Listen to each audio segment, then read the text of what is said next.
Today's world provides people with both an obstacle and an opportunity when they try to follow their chosen or cherished path in life.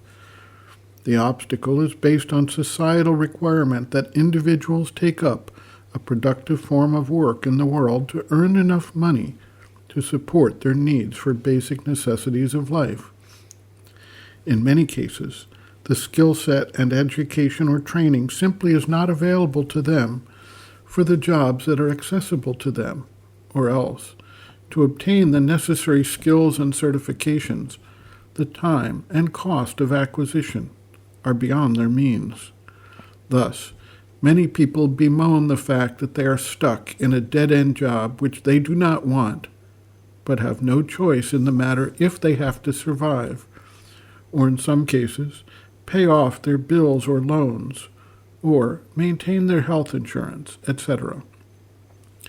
In other cases, they get limited support from their family or their society, but only if they agree to follow a predestined path that may not actually suit them. This occurs frequently in what may be called a family business. The individual has no talent or interest in taking up the reins of the business, but is expected to do so as the next generation carries on what the previous generation started. Or the family puts pressure on the individual to follow a career path that is at odds with the natural interests, passions, and skills of the individual, and only provides any support if the person suppresses his natural inclinations and takes up the assigned role. In some cases, the individual is able to pursue their vision or dream concurrently with making their way in society. They may find an educational path or career path that supports what they are inwardly driven to undertake, and thus they can combine their deepest aspirations with a systematic approach within the societal framework. At the same time, there are opportunities for individuals who are willing or able to focus on their driving motivation to find a way to create that future despite the obstacles. They may temporarily take jobs while they prepare themselves and position their future activities. They may find alternative arrangements for living that gives them the freedom to pursue their dreams. They may join like-minded people if the goals and developmental freedom align with their seeking. Monasteries, ashrams, and spiritual communities tend to accept people who have a religious or spiritual aspect to their seeking, although the seeker must ordinarily align with the lifestyle that goes along with that. In some cultures, if an individual is willing to sacrifice everything for a spiritual objective, they can take up the life of a wandering mendicant and live a subsistence life. An interesting case occurred in the life of Paramahansa Yogananda, as related in his book, Autobiography of a Yogi. He was driven from an early age to take up the spiritual life, and tried to escape several times from his family and school commitments to find his guru and live in the Himalayas devoted to spiritual realization. He eventually came in contact with his guru, who insisted he complete his university studies. He neglected the courses, but the guru insisted he sit for the exams.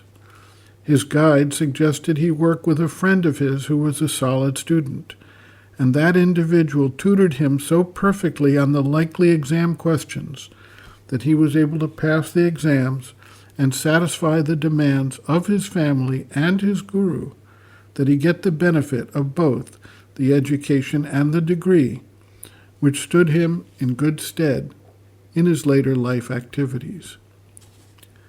There are others who have a dream or vision and who are willing to sacrifice outer comforts and security for bringing that dream to life. In many cases, they get little or no support until they have created something the society finds valuable. This may take many years or even decades. In some cases, this catapults them into the upper echelons of financial well-being. In other cases, they become leaders, founders, researchers, inventors, explorers, innovators, artists, or musicians. They may gain recognition or not, but they are able to develop the line of life that they were clearly destined to follow. In many cases, we see that their work is valued long after their death. Many people feel unfulfilled because either fear or ambition causes them to hold back or overreach, and thus they wind up neither accomplishing their cherished goal nor being satisfied with what they wind up accepting in lieu of taking the chance and living their passion. In some cases, they simply do not prepare the ground if their vital nature is impatient and does not want to work out the steps needed along the way. And then there is the divine grace. In some instances, an individual with a deep aspiration can find doors opening, pathways laid out before him, opportunities arise, and circumstances favor a direction that speaks to his deepest aspirations and allows him to live a life that is both fulfilling and fulfilled in the service of a greater purpose than his own personal needs or desires. The mother notes, quote, "People are often blamed for choosing an action for themselves which does not correspond to their abilities. There is a slight confusion here. Those who freely set out to accomplish their own favorite work cannot, in my opinion, be on the wrong track. This work must surely be the expression of their own particular tendency. But their mistake lies in wanting to accomplish this work all at once in its entirety, in its integrality, in depth, and above all on the surface, forgetting that the very conception of the work is imperfect, as they are imperfect, and that to be wise, they should add to the knowledge of what they wish to do the more immediate and practical knowledge of what they are capable of doing at the present time. By taking both these factors into account, they can employ themselves with a minimum waste of time and energy.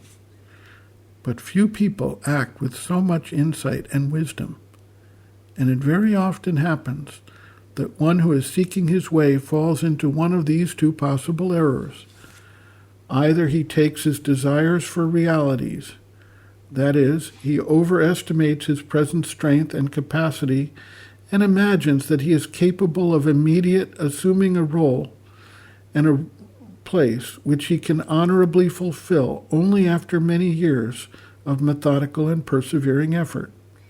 Or he underestimates his latent powers and deliberately confines himself, in spite of his deeper aspirations, to a task which is far beneath his abilities and which will gradually extinguish within him the light that could have shone for others. It seems difficult at first to steer clear of these pitfalls and find the balanced way, the middle way." End quote. Reference, Sri Aurobindo and the Mother, Looking from Within, Chapter 3, Action and Work, pages 58 to 61.